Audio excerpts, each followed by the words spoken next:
Hey, welcome back to Hope and Freedom, the video series where I'm walking alongside you through difficult financial times to help you find hope for today and freedom for tomorrow.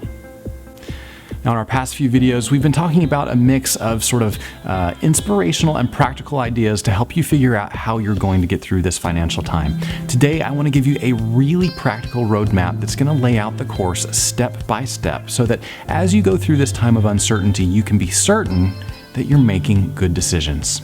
Now, this roadmap is what I call a roadmap through crisis. It's designed specifically to help you navigate a really difficult time. So some of the things we're going to talk about aren't necessarily the things that you would be doing if everything was a-okay and life was proceeding as normal.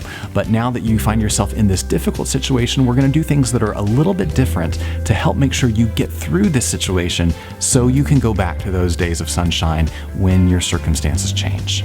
So let's look at 4 steps in the roadmap through crisis. Step number 1 is you need to maximize your sources of income. Now, if you've lost your job or taken some other income hit, your paycheck is not there anymore, at least not in the way that you're used to it being there. But that doesn't mean that there's no sources of income in your life. In fact, during this time, you need to take any available source of income, even if it is a lot lower than what you're used to having. What does that mean? Well, it's different for everybody depending on their circumstances, but you need to take advantage of any kind of income source that's available to you. Maybe that means filing for unemployment. Maybe it means a severance package from your former employer.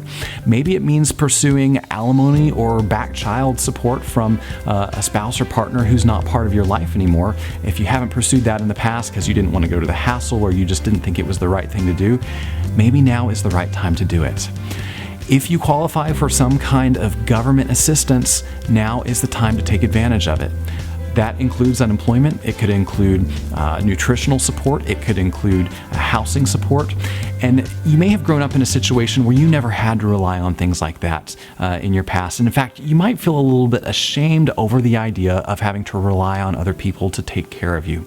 But you need to put those feelings aside because those programs and benefits were created for people like you in times like this. And maximizing the income that you have available is the most important thing that you can do to help you get through this time without making a real mess of your finances. In addition to pursuing those kind of benefits, look for any opportunity you can to earn a little bit of money, even if it's on the side. So you could look into things like delivering food or driving for a ride-sharing service or picking up odd jobs or part-time work, even if it's not the career you want to have, even if it's not what you were trained for. Any little thing you can do to earn some money to add to your family's wallet every month is going to help you get through this time. Now, once you've maximized your income sources, we're going to move on to the second step in this roadmap, and that is to create an emergency budget. You know, there's a good chance you don't really have a habit of living by a budget. A lot of people don't like the idea of creating an inflexible spending plan that tells them what they can do with their money. But budgeting is key for any kind of financial success. And in the time that you're going through right now, a budget is critical because a budget gives you a really clear picture of how much money you have coming in and helps you make strategic decisions about how you're going to spend that money to make sure that you're not spending too little and make sure you're not spending too much.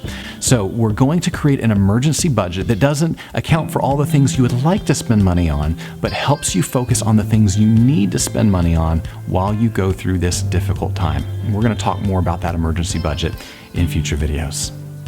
Now, step 3 is you need to create some contingency plans.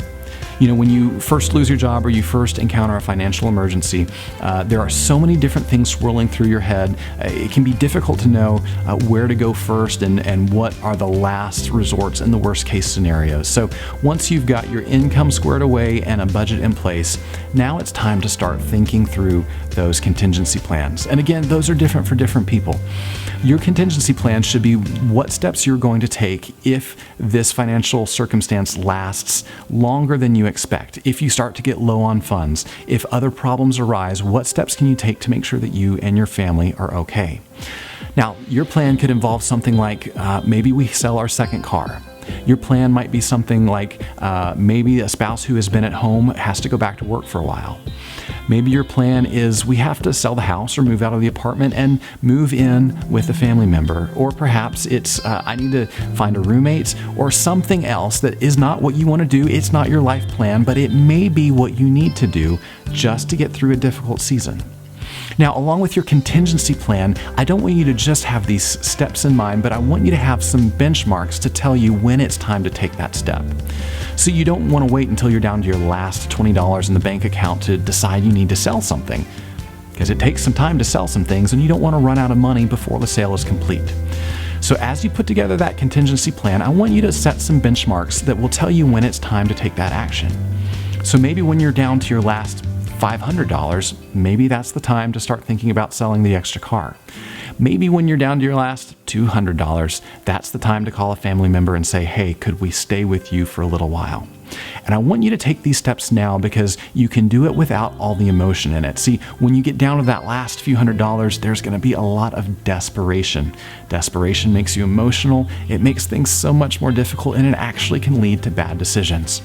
But if you've got a plan in place, then you can make those decisions without the emotion. And then when you see your financial situation get to that certain point, you know it's time to take the next step. In fact, you might share those contingency plans with people you're close to so that they know what might be coming as your financial situation continues. Now, the fourth step is you just have to put your head down and keep going. Listen, I know this is a difficult season, and there are no magic bullets that are going to get you out of it. But what will get you out of it is taking one step at a time, day after day. You have to continue, you have to press on, you have to keep looking for work, you have to keep living on a budget, you have to keep making hard decisions. And it might feel like you'll be doing those the rest of your life, but I promise you, this season is only temporary. What you're going through now is not the story of your life. It's only one chapter. And if you will commit yourself to taking the right step, day in and day out, one day you're going to look back and realize that you made it through this season, and the decisions you made along the way helped you do it with peace and clarity and come out the other side with the potential of freedom. Now, in our next video, I'm going to share a budget tool that's going to help you build that emergency budget in a way that is really easy and practical. We're going to talk about how to use that. But until then, I want you to remember, freedom starts in your heart.